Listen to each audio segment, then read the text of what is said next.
All right, let's talk about a piece of tech that's completely invisible, but is quietly running the show every single time you do something securely online.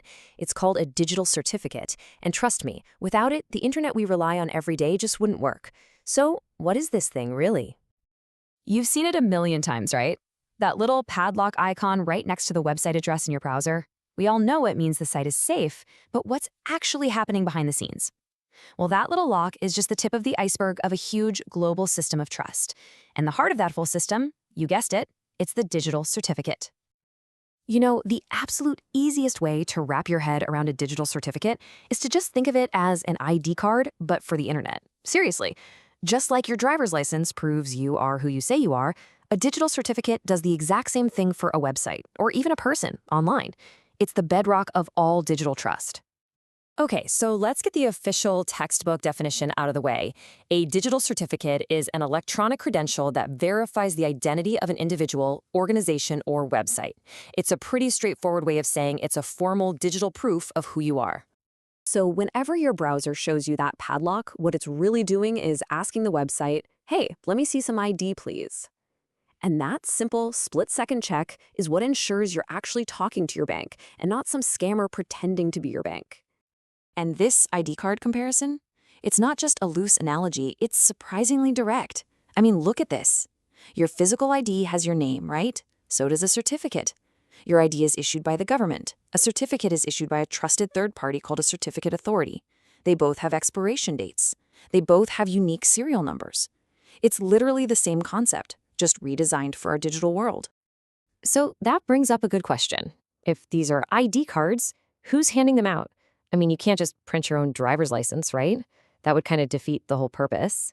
Well, it turns out there's a whole official system for this. You can almost think of it as the DMV of the internet.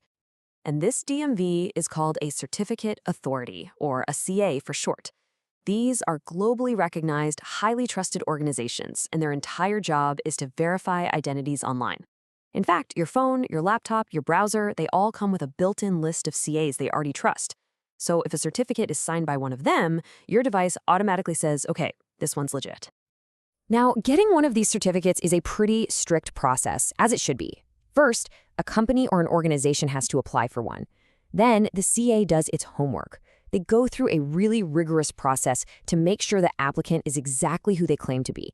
And only when that's all confirmed will the CA issue that certificate and put their own digital signature on it, basically vouching for it with their own reputation.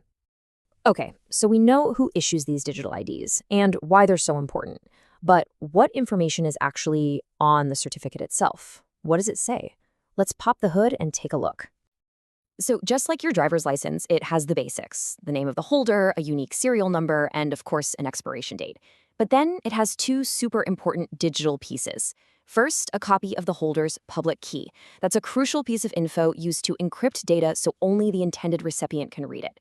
And second, it has the digital signature of the CA that issued it.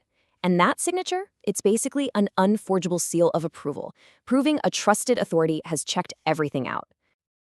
I know this can all feel a little abstract, but here's the crazy part. You interact with this technology probably hundreds of times a day without even realizing it. So let's look at a few places you'll find these certificates out there in the wild. The number one place, of course, is website security.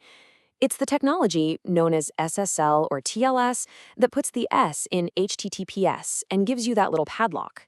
It encrypts the connection between you and the website, protecting everything from your login password to your credit card number when you buy something. They're also a huge deal in securing email. A certificate can be used to digitally sign an email, which proves that the message actually came from the person it says it's from and that nobody messed with it along the way. This is a massive weapon in the fight against phishing scams.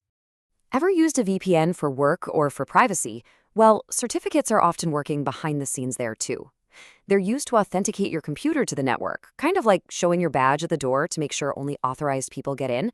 Then, they encrypt all your traffic to keep it private. This one's pretty cool. Software developers use certificates to put a digital signature on their code. It acts like a tamper-proof seal on a bottle. When you download an app, your computer can check that signature to make sure it's the real deal from the actual developer and hasn't been infected with a virus. And finally, we're seeing them more and more for signing digital documents. We're talking about things like contracts and legal forms. A certificate-based signature can carry the same legal weight as a good old-fashioned pen and ink signature, which makes it possible to do serious business entirely online in a way that's totally secure and verifiable. So we've seen what they are, we've seen where they're used, but let's zoom out for a second. What's the big picture here? Why is this whole system so absolutely fundamental to the way our digital world works? Here's the key takeaway. Digital certificates don't just exist on their own. They are a critical piece of a much bigger puzzle called public key infrastructure, or PKI. You can think of PKI as the entire global framework, the rules, the technology, the trusted authorities that make secure online communication possible in the first place.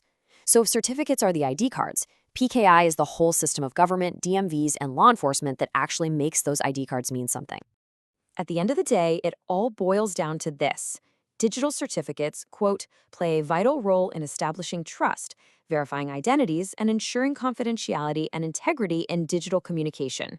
Without this system, things like online banking, e-commerce, and even just private messaging, they just couldn't exist the way we know them. It's a pretty incredible system, working constantly in the background, keeping us safe without us ever having to think about it. And it really leaves you with a big question to chew on. As more and more of our lives, our money, our work, our very identities move online, what is the ID card of the future going to look like? And maybe more importantly, who are we going to trust to issue them? Something to think about. Thanks for watching.